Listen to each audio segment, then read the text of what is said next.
kasama at dito tayo sa kabahan ng EDSA Balintawak at ito yung vendor ng tubig.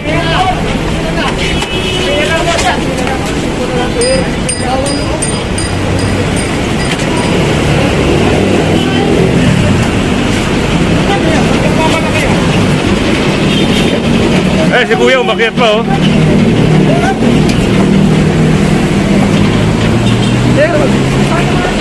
Amado, ano yung nag-aalap ko yan? Wala pa akong bento. Ano naman ang ginagawa nyo? Pinipicturan nyo? Sakin ang kinala ko pa sa ano. Ano? Kinala ko ba eh? Sir, hindi naman kayo makikita. Ano ba ko na? Sir, balik ko lang sir, balik ko lang sir. Arresto yung kita, nagtatapa ko lang. Reklamo ka tinanggap. Sir, reklamo ka tinanggap. Makaresto ka lang. Baba mo yan, baba ka lang. Baba ka lang, baba ka lang. Baba ka rito, arresto yung kita. Baba ka lang. Baba ka lang. Ayaw mo bumaba. Hoy! Arresting kita.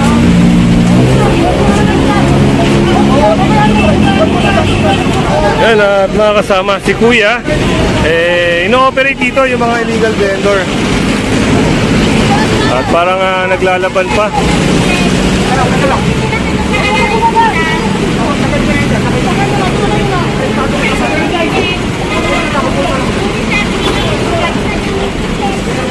Yan si nanay no, nagbibideo no.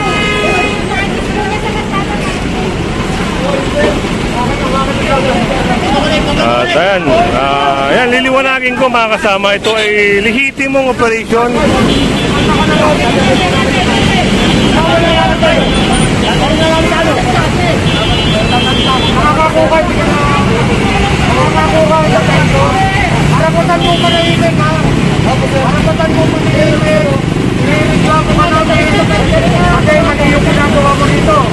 Meron kami papel dyan, nire-reklamo ka, kaso lang,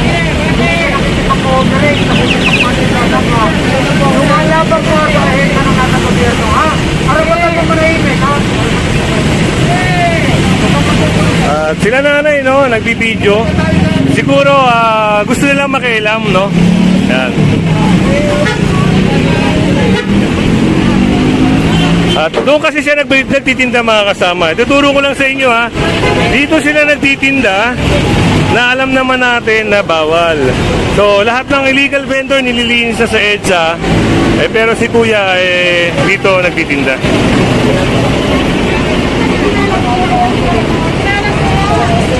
Paano kung may nag-disgrasya? Ito may nag-disgrasya. Dadalhin ka sa barangay dahil mali yung pesto mo.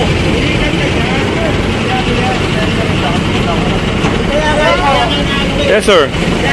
Sir, pag mga gantong mga illegal vendor po. Oo, nakita nyo naman, nagre-resist pa sa nanako-trap ko, nagtitinda na sa may sidewalk. Opo. So, ngayon po, tapos nagre-resist pa sila, nakita nyo naman yung ginawa kanina, tinataboy lang ang problema, lumalaban pa. So, legal matter to, i-turn over namin. Sa barangay po, no? Ayan, thank you sir. Thank you sir, Richard.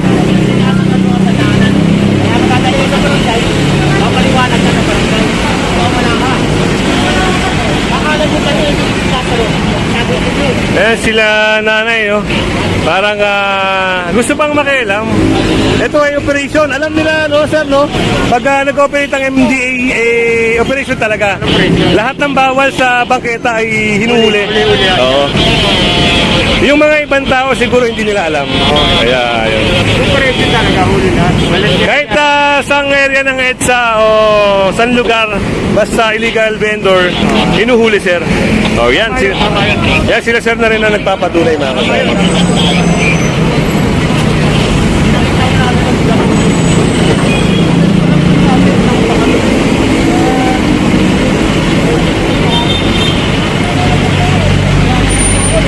So, ito si Kuya ay dadalhin po sa barangay para i-blatter. Kung halimbawa may pagkakamali siya, baka idala na rin ito sa presinto. At ito mga kasama, tinurn over na si Kuya dito sa may barangay na nakakasakop sa area ng EDSA, doon sa may footbridge para ipablatter, oh. Kasi parang nagkaroon siya ng alarming scandal at may tatawag doon. Pero hindi natin alam ha. Panoorin nyo lang yung video mga kasama para masubaybayan nyo. So, nandun siya nagtitinda sa dito may footbridge, sa paahan ng footbridge. Ganong EDSA. Alam naman natin bawal. So, nung in-operate siya, nag-post siya ng alarming scandal, nagwawala doon sa area, pinagbabato yung mga paninda niya sa EDSA, hindi tinamaan na sa sakyan. Kaya, dinampot namin, dinala namin. Kaya for blatter purposes muna, bago namin i-invest, pakukulong namin. Along EDSA po, along EDSA. Ito yung actually may panood natin video. Ang problema mga kasama, hindi pala to taga-barangay nila Kapitan. Sa ibang barangay pala to, no? Pinagbabawal ko po yun sir kasi may agreement yan ng Jollibee tsaka yung MMDA na bawal kasi maglalagay sila ng tarpaulin. Bawal magtinda ron, oo. Protected na mga tawag na sila. Later na lang sir, siguro sa police ko na lang pakukulong na lang. Ay sir, blatter mo, exo blatter mo, complainant para mabigyan ng leksyon gawin. Hindi matutupo po, hindi. Tuluyan nyo yun sir. Yan, salamat Kap. O, sige, Hindi nga po. Labang ka sa naka-uniform, nakas ng loob mo. Hindi na nga kami, Basta makiusap ka. kung alam nyo lang. Alam mo yung nakita na, wala ka pa. Yung isa, madadala ka sa pakiusap sila sir. Wala, oo. Nanakit pa ng tao. Sige, patay mo nga yung ilaw ng truck, tapos yung cellphone.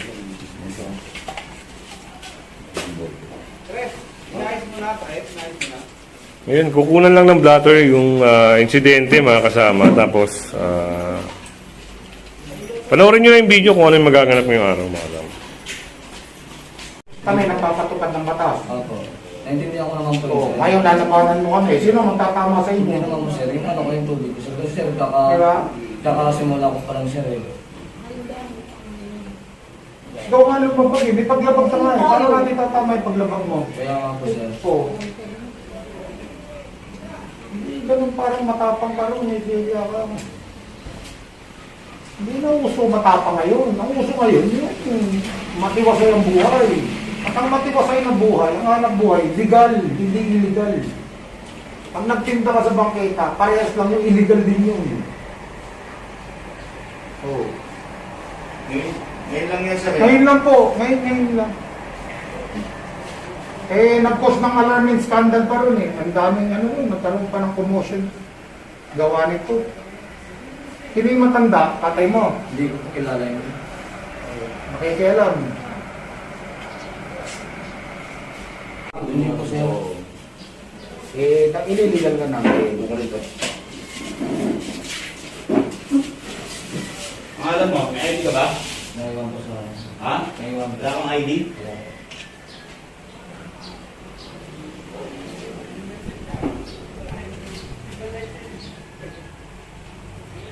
Black Bomb Police dito, sir. Sa main mismo, sa may main. SS2 po. SS doon tayo. Station sa Substation. Medyo pala ka. Sa may C3. C3. Yung Jesus na rin. Ako, Jesus. Talagang tanto na yun. Okay. Corner C3. Oo, Ano lang, pagbigo lang ang konti. Hindi kasi pwedeng lalabang ka sa naka-uniform ka.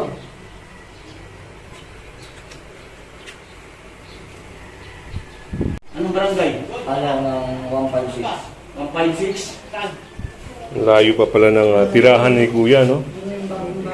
Bagong barangay 156.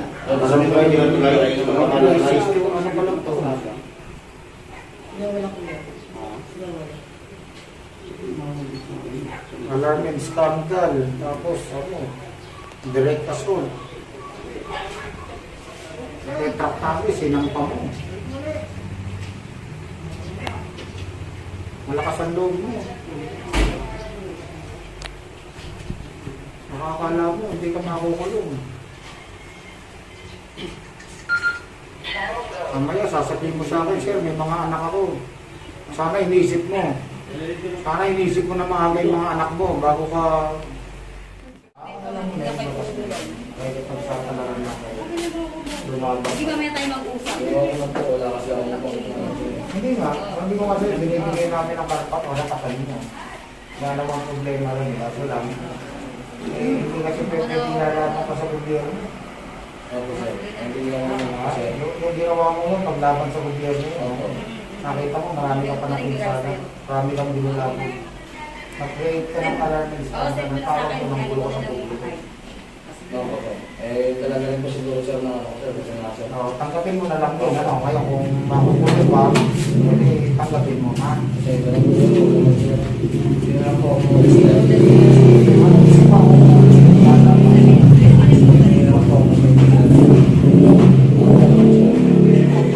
Sana iniisip mo yung pamilya mo bago mo ginawa Wala yan. na lang po siguro, sir, na ako, sir. Nakakomplain sa akin, sir. Handa ka na lang ng ano mo. Sayo na, bagong pirma. Dinatastandapan ng barangay kung si Ginoong Raymart Batena ng mga forces ng MDH sa pangunguna ni MD Richard Apudirado. Sa kadahilan ng ito ay nagwala matapos na siya ay sitahin ng mga nasabing MMD enforcers dahil sa kanyang pagtitinda sa tapat ng footbridge sa EDSA sa ng barangay 86. Na dito ipinagbabato niya ang kanyang mga panindang mga mineral waters na kung saan ay maraming tinamaan na bypassers at mga motorista. Kung kaya't dahil dito, siya ay sasampan ng kaukulang kaso at dadalhin siya sa impila ng pulisya. Bilang patunay, ito yung kanyang lalagdaan sa ibabaw na nakatala niyang pangalan at sa sertipitahan naman ni Ginoong MMD enforcers na si Richard Apudirado. At yun, narinig nyo yung blatter, no? Yung statement na ginawa ni EXO para makakuha ng kopya at diretso na sa pulis. Yan, pirma ka muna. Sir. Sir. Sir. Sir. Sige na, pirma na muna. Sir. Sino ko na matagalin kasi siseros ko pa to. Sir. Mamakawa lang, sir. Hindi ka lang mamakawa. Alam mo yung ano kanina. Dapat kanina ang pag ginagawa Sige yun. na, pirma mo muna para mapaseros ko. Matagalin yung proseso natin eh. Dito sa ibabaw. At ayun, napirmahan na ni Kuya yung blatter, no? At pipirmahan na rin ni Sir Richard yung Seros ko. ginawang statement, ginawang blatter ni EXO. Dapat ganyan ang ginawa mo kanina. Kanina Yung mo dapat sinisita ka nila, ginawa, dapat ayun. nakiusap ka na agad. Nakiusap naman po ako sa akin. Ayun o. Ngayon ka nakikiusap. Kung kailan tapos na. Kasunod na yan, medical. Tapos ng medical, presinto, inquest, o balik sa kulungan. Tawagan mo na yung ano mo. Eh, lang may pangasana kita ng cellphone eh. Tawagan yung kamag-anak mo, kaso lang, magastos, ilo-ilo ka mo. Kasi ako, pinagdulo na. Ilo po, sir. Maraming, sir. Hindi po kami Hindi ako nagyayabang sa'yo. Kasi hindi ko kakilala ko sa ilo-ilo. Ha? Tulong ko po ako, sir. 99. Oo. Ano pa ibigay? Hindi ko napapanggitin sa'yo kung sino ano. Baka makinig ka pa. Kahit saan ako makarating. Sa kapila. Ako pa ba? Lalaban ka sa gobyerno, sino pa magtatama ng mali mo? Rose. Mukha doon pa rin. Ayun Ha? pa lagay ko dito. Matigas ka. Sino ang magtatama sa'yo? Hindi po, sir. Eh, lumalabag ka. Naku ka. Hindi ba katigas yan yung ginagawa mo?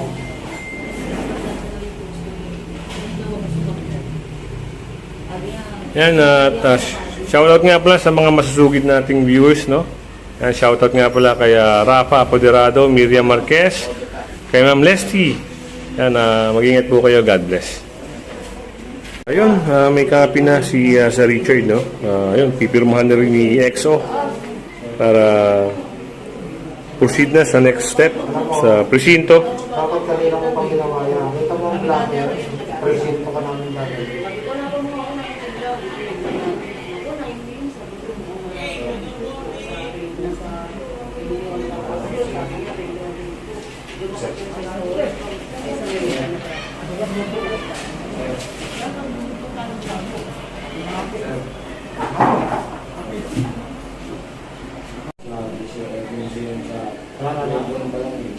Ay, patatlo.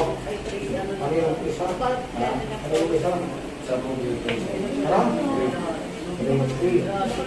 Ang gagawin ka, ano yung taon? Ito ang paglabas sa high school. High school na. Paglabas. Paglabas mo, ayos ko kayo. Bakit siguro? Siguro talaga. Ako sabi nga niya nung una. Hindi nga kayo pwede kayo lumalabag sa gobyerno. Hindi mo natin yung Asa lang. Ang gagawin natin yan. Sige, ako tatanong mo yan. Ha? Katrabaho namin po eh. Hindi mo diretso. Hindi lang diretso. Katrabaho namin po eh.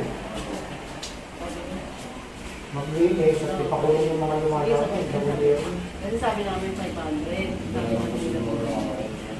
Ayun na. Nakita ko siya. Ay, siya no. Ano? Sabi niya, nagano pa Ano? Wala pa akong benta. Wala kang. Wala pa akong benta. Paano ka nalaman mo nga ron? Bawal na yung pinagpipintahan mo eh.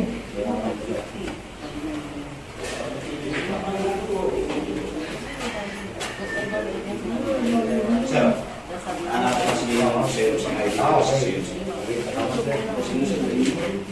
Tara, sabay tayo. Balikin natin ang pulis.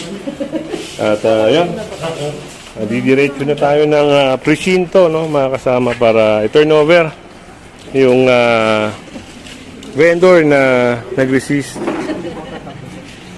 Anong mawawanted ka pag tumakbo ka?